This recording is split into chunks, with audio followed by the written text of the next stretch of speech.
Assalamu alaikum everyone. I hope you are all doing well. So students, last lecture में हमने 1.2 complete कर ली थी, जिसमें हमने कॉम्प्लेक्स नंबर्स की ग्राफिकली रिप्रेजेंटेशन और इनकी प्रॉपर्टीज़ को सेटिस्फाई करवाया था। आज हम इंशाल्लाह 1.3 को स्टार्ट करेंगे। तो इसमें हमने कॉम्प्लेक्स नंबर्स का सॉल्यूशन फाइंड करना सीखना है, इसकी एप्लीकेशन को देखना है एंड देन इसकी फैक्टराइजेशन करनी है। ठीक है, फर्स्ट क्वेश्चन है हमारे पास, कुछ इक्वेशन गिवन है, हम उनको हमने सोल्व करना है। एक्स के प्लस 7 इक्वल टू 0 है, हमने इसमें एक्स का सोल्यूशन फाइंड करना है। तो सबसे पहले हम प्लस 7 को राइट साइड पे लेके जाएंगे, तो इधर प्लस हो रहा है, राइट साइड पे जाके माइनस हो जाएगा। फिर एक्स स्केयर है, हमें तो एक्स की वैल्यू फाइंड करनी है, तो दोनों तरफ हम क्या करेंगे, स्केयर रूट लेंगे। स्केयर रूट लेने से हमारे पास जो स्केयर होगा वो अंडर रूट से कैंसिल हो जाएगा और यहाँ पे अंडर रूट -7 आ जाएगा। फिर माइनस, इस तरह के क्वेश्चंस को हमने 1.1 एक्सरसाइज में सोल्व किया था। जब अंडर रूट के अंदर माइनस आता है तो हम -1 को सेपरेट करते हैं। अब -1 को जब 7 से मल्टीप्लाई करवाएंगे तो दोबारा हमारे पास -7 आ जाएगा। ठीक है, फिर उसके बाद हमारे पास स्क्वायर रूट की प्रॉपर्टी होती है, जब दो नंबर्स के ऊपर अंडर रूट हो तो हम उसको सेपरेट कर सकते हैं। ठीक है, इस तरह a मल्टीप्लाई b इक्वल होता है under root a multiply under root b की। ठीक है, तो हमने अंडर रूट को सेपरेट कर लिया और आयोटा स्केयर की वैल्यू हमारे पास -1 होती है। अगर यहाँ से हम आयोटा फाइंड करेंगे तो स्केयर दोनों तरफ अंडर रूट अप्लाई करेंगे तो आयोटा की वैल्यू हमारे पास आ जाती है अंडर रूट -1। तो अंडर रूट -1 की जगह हमने आयोटा लिखा और under root 7 as it is आ गए। फिर इसको अरेंज करके लिखा, रियल नंबर पहले और फिर आयोटा बाद में। ठीक है, और देन हमारे पास इसका जो सोल्यूशन आ गया उसमें प्लस अंडर रूट 7 आयोटा भी आया और माइनस अंडर रूट 7 आयोटा भी आ गया। इसके बाद जो इसका सेकंड क्वेश्चन है x square plus 9 equal to 0, इसमें भी हमने इसके सोल्यूशन ही फाइंड करना है। इसमें भी सेम हम +9 को राइट साइड पे लेके जाएंगे, फिर दोनों तरफ अंडर रूट अप्लाई करेंगे। -1 को हमने सेपरेट करना है और अंडर रूट दोनों वैल्यूज़ के ऊपर अप्लाई कर देना है। अंडर रूट -1 हमारे पास आयोटा के इक्वल होता है और अंडर रूट 9 3 के इक्वल होता है। ठीक है, फिर इनको मल्टीप्लाई करवाएंगे तो हमारे पास इसका सोल्यूशन आ जाएगा। +3 आयोटा एंड -3 आयोटा दोनों इमेजिनरी नंबर्स हैं। ठीक है, क्योंकि इसमें रियल नहीं आया तो इसलिए हमने कहा कि दोनों प्योर इमेजिनरी नंबर्स हैं। ठीक है, इसी तरह इसका हमारे पास थर्ड क्वेश्चन है, इसमें भी हमने इसका सोल्यूशन ही फाइंड करना है। +100 को राइट साइड पे लेके जाएंगे, -100 आ जाएगा, दोनों तरफ हमने अंडर रूट अप्लाई करना है। तो हमारे पास plus minus under root -1 multiply 100 आएगा, अंडर रूट को सेपरेट करेंगे, अंडर रूट -1 की जगह हमारे पास आयोटा आ जाएगा और अंडर रूट 100 जो है वो 10 के इक्वल होता है। ठीक है, आप इसको कैलकुलेटर में लिखेंगे तो उसका डायरेक्ट आंसर दे देगा। तो इसको फिर 10 को आयोटा से मल्टीप्लाई करवाया तो +-10 आयोटा आया, इसलिए इसके अब दो सोल्यूशन आ गए हैं हमारे पास, +10 iota and -10 iota. Next question है हमारे पास, determine whether the given complex number is a solution of the equation. हमने इस क्वेश्चन में ये वेरीफाई करना है कि ये जो कॉम्प्लेक्स नंबर हमें गिवन है 1 + 2 आयोटा, वो इस इक्वेशन का सॉल्यूशन है या नहीं है। तो ये कैसे पता चलेगा हमें, जब हम इस कॉम्प्लेक्स नंबर को इस इक्वेशन में पुट करेंगे एक्स की जगह, तो अगर लेफ्ट हैंड साइड का आंसर राइट हैंड साइड के इक्वल आता है तो हम ये कह सकते हैं कि ये जो कॉम्प्लेक्स नंबर है वो इस इक्वेशन का सॉल्यूशन है। तो इस कॉम्प्लेक्स नंबर को हमने एक्स की जगह पुट किया, एक्स का स्केयर था तो 1 + 2 आयोटा का स्केयर आ गया, -2 एक्स की जगह 1 + 2 आयोटा और +5 as it is equal to 0। इस ऊपर स्केयर है, हमने इसको 2 टाइम्स लिखा एंड इस 2 को अंदर मल्टीप्लाई करवाया, -2 1 से मल्टीप्लाई होके -2 माइनस प्लस माइनस होता है और 2 को 2 से मल्टीप्लाई करवाएंगे 4 आयोटा आएगा। इस तरह इन दोनों कॉम्प्लेक्स नंबर्स की हमने सिंपल मल्टीप्लिकेशन करनी है। 1 को इस पूरे कॉम्प्लेक्स नंबर से मल्टीप्लाई करवाएंगे और +2 आयोटा को भी इस पूरे कॉम्प्लेक्स नंबर से हमने मल्टीप्लाई करवाना है। ठीक है, तो यहाँ पे आ जाएगा 1 प्लस 2 आयोटा, और 2 आयोटा को 1 से मल्टीप्लाई करवाएंगे plus 2 iota, plus plus plus होता है 2 आयोटा को 2 आयोटा से मल्टीप्लाई करवाएंगे 4 आयोटा स्केयर, आयोटा आयोटा से मल्टीप्लाई होकर आयोटा स्केयर। जब बेसिस सेम होती हैं तो पावर्स ऐड हो जाती हैं, ठीक है। 2 आयोटा ऐड होके 4 आयोटा आ जाएगा, ये 4 आयोटा इस माइनस 4 आयोटा से कैंसिल हो जाएगा। यहाँ पे हमने आयोटा स्केयर की वैल्यू पुट करनी है -1, तो इसको मल्टीप्लाई करवाएंगे तो हमारे पास ये नंबर्स आएंगे। तो ये इनको सोल्व करेंगे तो इनका लेफ्ट हैंड साइड का answer equal to right hand side आ गया। तो हम ये कह सकते हैं कि जो 1 + 2 आयोटा है ये सोल्यूशन है इस इक्वेशन का। क्वेश्चन नंबर 5 है हमारे पास, इसमें भी हमने यही देखना है कि ये कॉम्प्लेक्स नंबर इसका सोल्यूशन है या नहीं है। तो हमने इस कॉम्प्लेक्स नंबर को इस इक्वेशन में पुट किया, सेम ऐसे ही जैसे पिछला क्वेश्चन किया। यहाँ पे एक्स की जगह एक्स का स्केयर था तो 1 - 2 आयोटा का स्केयर आ गया, और यहाँ पे एक्स की जगह हमने 1 - 2 आयोटा पुट किया प्लस 5 एज इट इज। इसके ऊपर स्केयर था, इसको 2 टाइम्स लिखा, 2 टाइम्स लिख के इसकी सिंपल हमने मल्टीप्लिकेशन की है और देन इसको सिंप्लीफाई किया है, तो इसका आंसर भी लेफ्ट हैंड साइड का और राइट हैंड साइड का इक्वल आया। तो हमने कहा कि ये 1 - 2 आयोटा जो है वो इस इक्वेशन का सोल्यूशन है, ठीक है। नेक्स्ट 6 क्वेश्चन है, इसमें भी हमने यही वेरीफाई करना है। 1 - आयोटा को हमने इस इक्वेशन में पुट करना है, ठीक है। तो एक्स की जगह हमने 1 - आयोटा पुट किया, एक्स के ऊपर स्केयर था 1 - आयोटा का स्केयर आ गया +2, एक्स की जगह दोबारा 1 - iota +2 equal to 0, whole square है, इसको 2 टाइम्स लिखेंगे एंड 2 को मल्टीप्लाई करवाएंगे, 2 × 1 = 2 और minus plus minus minus 2 iota को 2 आयोटा से मल्टीप्लाई करवाया तो 2 आयोटा आया +2 एज इट इज़। इन दोनों को हमने सिंपल मल्टीप्लाई करवाना है, ठीक है। मल्टीप्लाई करवा के हमने देखा कि हमारे पास अगेन कम्प्लेक्स नंबर आ रहा है, ठीक है, जो कि राइट हैंड साइड के इक्वल नहीं है। तो जब ये कंडीशन, ये कॉम्प्लेक्स नंबर इसने जो गिवन इक्वेशन है उसको सेटिस्फाई नहीं करवाया, तो हम कहेंगे कि 1 - iota is not a solution of the given equation, ठीक है। इसमें जो कॉम्प्लेक्स नंबर है वो जो इक्वेशन दी हुई है उसका सोल्यूशन नहीं है, क्योंकि लेफ्ट हैंड साइड का आंसर राइट हैंड साइड के इक्वल नहीं आया, ठीक है। 7th क्वेश्चन में भी हमने सेम यही वेरीफाई करना है। इसमें आयोटा कॉम्प्लेक्स नंबर दिया है, इसमें एक्स की जगह आयोटा पुट करेंगे तो आयोटा स्केयर +1, आयोटा स्केयर की वैल्यू -1 होती है, तो -1 + 1 से कैंसिल, तो ये इसका सोल्यूशन है। क्वेश्चन नंबर 8, 9, 10 में हमने फैक्टराइजेशन करवानी है। तो x² + 16 है, ठीक है। तो हमें पता है कि मिड में अगर प्लस है तो इसके लिए कोई भी फार्मूला नहीं है हमारे पास, तो हम क्या करेंगे, माइनस और आयोटा स्केयर इसमें खुद से लिखेंगे। जब आयोटा स्केयर की वैल्यू क्या होती है हमारे पास, आयोटा स्केयर की जब हम दोबारा इस आयोटा स्केयर की वैल्यू पुट करेंगे तो माइनस माइनस प्लस, तो x² + 9 दोबारा आ जाएगा, ठीक है। तो इसलिए हम यहाँ पे माइनस और आयोटा स्केयर खुद से ऐड करेंगे। तो उसके बाद हमने ये वाला फार्मूला लगा देना है, a² - b² इक्वल होता है a - b के और a + b के, ठीक है। यहाँ पे 9 जो होता है वो 3 का स्केयर होता है और iota square as it is दोनों के ऊपर स्केयर है, तो हमने होल स्केयर लिख दिया यहाँ पे और एक्स स्केयर। फिर उसके बाद हमने ये वाला फार्मूला लगाया, तो हमारे पास इसके फैक्टर्स बन गए, x² + 16 की 2 फैक्टर्स बने, x - 3 आयोटा और x + 3 आयोटा। इस साथ जो 9 क्वेश्चन है इसमें भी हमने फैक्टर्स बनाने हैं, मिड में प्लस है तो माइनस और आयोटा स्केयर खुद से ऐड करेंगे एंड देन हम इसका b का और आयोटा का होल स्केयर लेके इसके फैक्टर्स बना देंगे। तो क्वेश्चन नंबर 10 में भी हमने फैक्टर्स बनाने हैं इसके, तो x² + 25 y² है, इसमें भी हम माइनस और आयोटा स्केयर लिखेंगे एंड देन हम यहाँ पे हमारे पास 3 डिजिट्स हैं, ठीक, 25 y² आयोटा, तीनों का 25 5 का स्केयर होता है, तीनों का हमने होल स्केयर लेना है और देन ये वाला फार्मूला अप्लाई करके इसके फैक्टर्स बना देने हैं हमें। नेक्स्ट क्वेश्चन है हमारे पास, solve the following system of linear equations. हमारे पास 2 इक्वेशंस गिवन है, जब 2 या 2 से ज़्यादा इक्वेशंस होती हैं तो सिस्टम बन जाता है इक्वेशंस का, ठीक है। तो हम उसको सिस्टम ऑफ इक्वेशंस कहते हैं।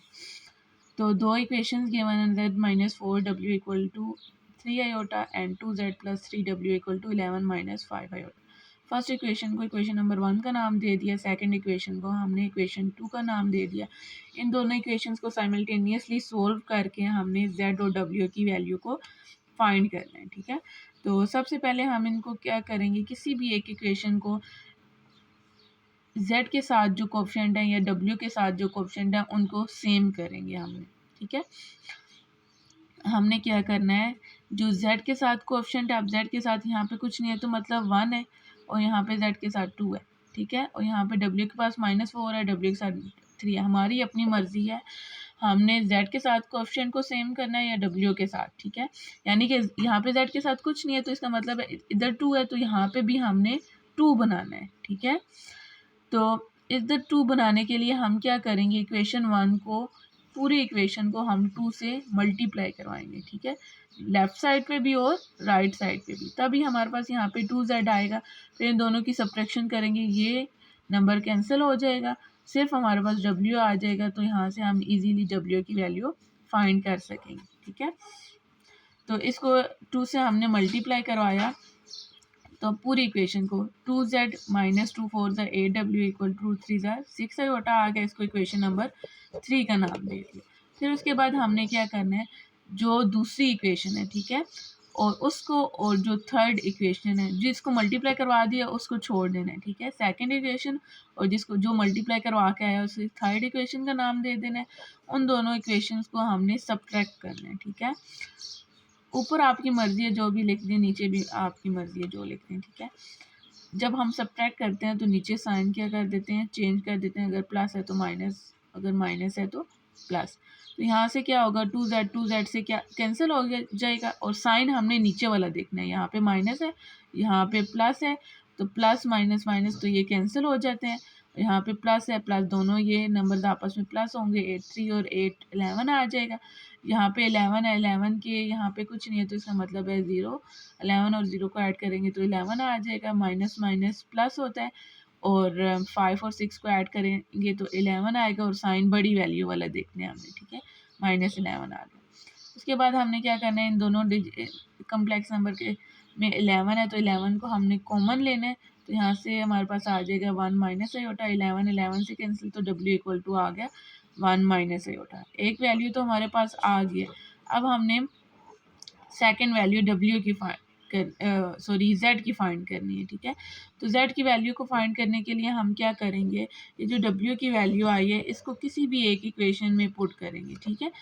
तो हमने क्या किया है, इसको इक्वेशन नंबर w की वैल्यू को इक्वेशन नंबर 1 में पुट कर दिया, ठीक है। ये इक्वेशन नंबर 1 है, यहाँ पे w की जगह हमने w की वैल्यू पुट की। तो 4 को जब हम इससे मल्टीप्लाई करवाएंगे, -4 1 से मल्टीप्लाई होके -4 आएगा, और माइनस माइनस प्लस 4 आयोटा से मल्टीप्लाई होके 4 आयोटा। फिर इन दोनों को हमने राइट साइड पे लेके जाना है, और साइन इनके चेंज हो जाएंगे, ठीक है। साइन इनके चेंज होके फिर 4 -4 आयोटा प्लस 3 आयोटा हमारे पास होता है माइनस आयोटा, ठीक है। इसी तरह जो इसका 12th क्वेश्चन है उसमें भी हमने इन यहाँ से w और z की वैल्यू फाइंड करनी है, ठीक है, उसी तरह साइमल्टेनियसली सोल्व करके। लेकिन इसमें थोड़ा सा डिफरेंट आया है हमारे पास, यहाँ पे कॉम्प्लेक्स नंबर z के साथ मल्टीप्लाई हो रहा है, और यहाँ पे भी w के साथ कॉम्प्लेक्स नंबर मल्टीप्लाई हो रहा है। तो हमारी मर्जी है हम w के साथ कोएफिशिएंट को सेम करें या z के साथ कोएफिशिएंट को सेम करें। अब देखें, जब हमें z के कोएफिशिएंट को सेम करना पड़ता है तो हमें इन दोनों इक्वेशंस को किसी ना किसी से मल्टीप्लाई करवाना पड़ता है। z को हम इधर इक्वेशन 1 को मल्टीप्लाई करवाने के लिए, सेम करने के लिए हम 2 माइनस आयोटा से मल्टीप्लाई करवाते, और इक्वेशन 2 को सेम करने के लिए हम इसको 3 से मल्टीप्लाई करवाते। लेकिन यहाँ पे w सेपरेट है इक्वेशन 2 में, तो मैं इक्वेशन 2 को सिर्फ मल्टीप्लाई करवा देती हूँ w के कोएफिशिएंट को सेम करने के लिए, तो ये सेम हो जाएगा, देन मैं इसको सब्ट्रैक्ट कर लूँगी, ठीक है। इसके साथ कुछ नहीं है, तो अगर मैं इसके इक्वेशन 2 को 2 प्लस आयोटा के साथ मल्टीप्लाई करवाती हूँ, ठीक है, तो इक्वेशन 2 को जब मैंने 2 प्लस आयोटा के साथ मल्टीप्लाई करवाया होल इक्वेशन के साथ, वो इसके साथ भी मल्टीप्लाई होगा, w के साथ भी होगा, और राइट साइड पे भी मल्टीप्लाई होगा, ठीक है। दोनों तरफ, सब तरफ मैंने 2 प्लस आयोटा से मल्टीप्लाई करवा दिया। तो यहाँ से दोनों सेम थे, यहाँ पे a² - b² वाला फार्मूला लगा, जब प्लस साइन माइनस साइन हो तो वो वाला फार्मूला लग जाता है, ठीक है। A square minus b square equal है ए माइनस बी के और ए प्लस बी के। यहाँ से हमारे पास ये चीज़ गिवन है, तो ये वाला फार्मूला लग जाएगा यहाँ पे। यहाँ से हमने डब्ल्यू को अंदर मल्टीप्लाई करवा देने, अगर ना भी करवाएं तो उससे कोई मसला नहीं। और यहाँ पे सिंपल हमने कॉम्प्लेक्स नंबर की मल्टीप्लिकेशन करनी है, ठीक है। इसको सॉल्व करके यहाँ से अगेन जो है हमने ओमेगा को डब्ल्यू को कॉमन ले लिया। डब्ल्यू को कॉमन लिया, यहाँ पे दोनों के साथ माइनस साइन है, जब माइनस कॉमन लेते हैं तो अंदर साइन चेंज हो जाते हैं, ठीक है। तो यहाँ से हमारे पास 5z आ गया और ये w इंटू 2 प्लस आयोटा, और यहाँ पे भी एक कॉम्प्लेक्स नंबर आ गया मल्टीप्लाई करवा। इसको इक्वेशन 3 का नाम दे दिया हमने। फिर उसके बाद इक्वेशन 2 को हमने मल्टीप्लाई करवाया, इसको इग्नोर करना है। 1 और 3 को हमने सब्ट्रैक्ट करना है, ठीक है। 1 और 3 को सब्ट्रैक्ट करेंगे तो ऐड करेंगे, क्योंकि इसके साथ एक के साथ प्लस का साइन था, एक के साथ माइनस का, तो वो ऐड करने से भी कैंसिल हो जाना था, ठीक है। दोनों इक्वेशंस को ऐड करेंगे तो हमारे पास सिर्फ z वाली टर्म बच जाएगी, तो ये 3z और 5z ऐड होके 8z, और यहाँ से आयोटा भी कैंसिल हो गया, सिर्फ रियल नंबर बच गए। 11 में से 3 माइनस होंगे तो 8 से कैंसिल होके हमारे पास z इक्वल टू 1 आ जाएगा। यहाँ से z की वैल्यू हमारे पास आ गई है। z की वैल्यू को किसी भी एक इक्वेशन में पुट करेंगे तो हमारे पास w की आ जाएगी, ठीक है। मैंने z की वैल्यू के इक्वेशन 1 में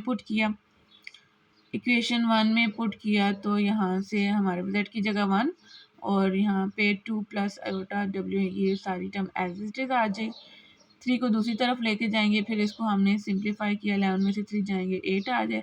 अब यहाँ पे w के साथ कॉम्प्लेक्स नंबर है, ये इधर मल्टीप्लाई हो रहा है, दूसरी तरफ जाके ये डिवाइड होगा 2 प्लस आयोटा, ठीक है। 8 माइनस आयोटा के साथ आके डिवाइड हुआ। तो यहाँ पे जब भी डिनोमिनेटर में हमारे पास कॉम्प्लेक्स नंबर आता है तो उसको हमने रेशनलाइज करवाना होता है, ठीक है। यहाँ पे हमने रेशनलाइज करवाया, जो डिनोमिनेटर में है उसके कॉम्प्लेक्स कॉन्जुगेट के साथ हम मल्टीप्लाई करवाते हैं, अगर प्लस साइन है तो माइनस आ जाएगा, ठीक है। सिंपल हमने ऊपर भी न्यूमरेटर को न्यूमरेटर से मल्टीप्लाई करवाया, डिनोमिनेटर को डिनोमिनेटर से मल्टीप्लाई करवाया, ठीक है। और नीचे भी आप मल्टीप्लिकेशन करवा सकते हो, लेकिन मैंने यहाँ पे फार्मूला लगा दिया, ठीक है। तो हमारे पास w की वैल्यू आ गई 3 माइनस 2 आयोटा, ठीक है। लास्ट क्वेश्चन है हमारे पास इसकी एप्लीकेशन से रिलेटेड, ठीक है। In an electrical circuit the flow of electric current I, ठीक है। इलेक्ट्रिक करंट आई है, इम्पीडेंस हमारे पास z है, एंड वोल्टेज को ई से रिप्रेजेंट किया गया, और उन्होंने एक फार्मूला भी दिया हुआ है E equal to I Z voltage का, ठीक है। इस फार्मूले को यूज़ करके हमने आई इलेक्ट्रिक करंट हमने फाइंड करना है, ठीक है। इस फार्मूले को हमने रीअरेंज करना है, क्योंकि हमने इसमें आई फाइंड करना है, इसके साथ z मल्टीप्लाई हो रहा है, तो z इधर मल्टीप्लाई हो रहा है, वो इधर आके डिवाइड हो जाएगा, ठीक है। तो E और z की वैल्यू उन्होंने दी हुई है, ठीक है, हमने वो यहाँ पे पुट कर देनी है। देन हमने इसको उसके बाद रेशनलाइज करवाना है, क्योंकि उन्होंने एग्जाम्पल है ऐसी, उन्होंने कहा कि j इसमें एक इमेजिनरी नंबर है, ठीक है। तो इसको हम रेशनलाइज करवाएंगे, उसी तरह इधर प्लस साइन है तो यहाँ पे माइनस साइन के साथ मल्टीप्लाई भी होगा और डिवाइड भी होगा। तो न्यूमरेटर से मल्टीप्लाई होगा और डिनोमिनेटर सिंपल डिनोमिनेटर। जिस तरह कॉम्प्लेक्स नंबर्स को मल्टीप्लाई करवाते हैं सेम वैसे ही हमने इधर भी मल्टीप्लाई करवाना है, ठीक है। फिर सिंप्लीफाई करके यहाँ पे हमने इसके इन दोनों को आपस में प्लस माइनस कर देना है, ठीक है। उन्होंने कहा है कि जो j है वो हमारे पास एक इमेजिनरी नंबर है, ठीक है। j equal to J square हमारे पास -1 के इक्वल है, और j इक्वल टू दोनों तरफ अंडर रूट लेंगे, अंडर रूट -1 हमारे पास आयोटा के इक्वल है। तो हमने j की जगह आयोटा पुट कर देना है। यहाँ पे j की जगह आयोटा आ गया, j स्केयर की जगह j स्केयर है तो आयोटा स्केयर आ जाएगा, यहाँ पे भी आयोटा स्केयर। फिर उसके बाद हमने सिंपल आयोटा स्केयर की जो वैल्यू होती है हमारे पास -1 वो पुट करनी है, और इसको सिंप्लीफाई करके हमारे पास आ जाएगा 9 + 37/4 आयोटा, ठीक है। इसका सेकंड पार्ट भी हमारे पास same as it is as है।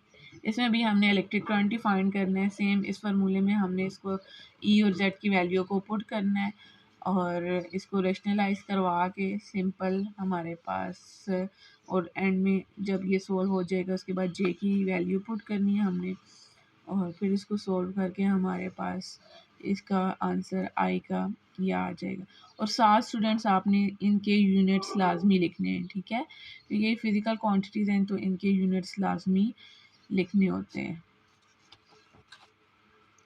नेक्स्ट क्वेश्चन जो इसका बी पार्ट है वो भी सेम एज इट इज़ ऐसा ही, लेकिन उसमें हमने z फाइंड करना है, ठीक है। उसी तरह फार्मूले को अरेंज करेंगे z की फॉर्म में, z equal to e by i आ जाएगा। ई और आई की वैल्यू हमारे पास गिवन है। सेम उसी तरह इसको रेशनलाइज करवाएंगे हम, रेशनलाइज करवा के जो आंसर आएगा उसमें जे की वैल्यू पुट करनी है, जे इक्वल टू आयोटा, ठीक है। फिर आयोटा स्क्वायर की वैल्यू पुट करके सिंप्लीफाई करके हमारे पास इसका जो आंसर आता है वो आता है 5/2 माइनस 35/2 आयोटा। अब जेड है तो उसका यूनिट जो है हमारे पास इम्पीडेंस है, उसका यूनिट ओहम्स है। सेकेंड पार्ट भी इसका सेम ऐसे ही, इसमें भी हमने जेड फाइंड करना है। तो इसको हम पहले इन टर्म्स ऑफ जेड की फॉर्म में लिखेंगे, फिर उसको रैशनलाइज करवाएंगे। सेम उसी तरह न्यूमरेटर न्यूमरेटर से मल्टीप्लाई होगा, डिनोमिनेटर डिनोमिनेटर से मल्टीप्लाई होगा। उसके बाद हमने जे स्क्वायर की जगह -1 लिख देना है और जे की जगह आयोटा लिख देना है, और इसको सिंप्लीफाई करवा के हमारे पास इसका आंसर आ जाएगा। क्वेश्चन नंबर 13 का लास्ट पार्ट है, इवेल्युएट 1/z माइनस जेड का square when z equal to 1 minus iota divided by 10। इसमें हमारे पास कॉम्प्लेक्स नंबर गिवन है, उसको हमने z की जगह सिंपल पुट करना है, ठीक है। यहाँ पे z की जगह 1 माइनस आयोटा बाई 10 आया और यहाँ पे 1 माइनस आयोटा बाई 10 का होल स्क्वायर, क्योंकि z का स्क्वायर था। होल स्क्वायर है तो 1 माइनस आयोटा का भी स्क्वायर आएगा और 10 का भी स्क्वायर आएगा। स्क्वायर को 2 टाइम्स लिखा और 10 का स्क्वायर हमारे पास 100 होता है। इसको सोल्व करके हमारे पास ये टर्म आई, आयोटा स्क्वायर की जगह उसकी वैल्यू पुट करेंगे तो -1 + 1 से कैंसिल हो जाएगा, तो -2 आयोटा माइनस माइनस प्लस हो गया आ गया। अब उसके बाद हमने डिनोमिनेटर को सेम करना है, ठीक है, यानी कि एलसीएम लेना है। तो यहाँ पे 100 है, यहाँ पे 100 है, यहाँ पे 10 था, तो यहाँ पे 100 बनाने के लिए हम क्या करेंगे, 10 से मल्टीप्लाई भी डिनोमिनेटर के साथ भी करवाएंगे और न्यूमरेटर के साथ भी करवाएंगे, ठीक है। तो यहाँ पे 100 सेम हो जाएगा डिनोमिनेटर, तो उसको 1 टाइम लिखना है और न्यूमरेटर को ऐड करके लिख देना है, ठीक है। जो थर्ड प्लेस में होता है वो अपर प्लेस में चला जाता है, ठीक है, फर्स्ट में, तो 100 फर्स्ट में चला जाएगा। तो यहाँ पे इसको सोल्व कर -10 आयोटा + 2 आयोटा हमारे पास -8 आयोटा आ जाएगा, क्योंकि बड़ी वैल्यू के साथ माइनस का साइन है। अब डिनोमिनेटर में हमारे पास दोबारा कॉम्प्लेक्स नंबर आ गए, तो हम यहाँ पे क्या करेंगे, इसको रेशनलाइज करवाएंगे, ठीक है। जब भी डिनोमिनेटर में कॉम्प्लेक्स नंबर हो तो उसको हमने रेशनलाइज करवाना होता है। रेशनलाइज करवा के हमारे पास कुछ इस तरह इसका आंसर आ जाएगा, ठीक है। तो स्टूडेंट्स, अगर आपको कोई भी क्यूरी होती है इस एक्सरसाइज से रिलेटेड या पिछली 2 एक्सरसाइजेज जो मैंने अपलोड की हैं, तो आपने लाजमी कमेंट सेक्शन में मेरे से पूछना है, ठीक है। और thank you so much for watching and stay connecting with me.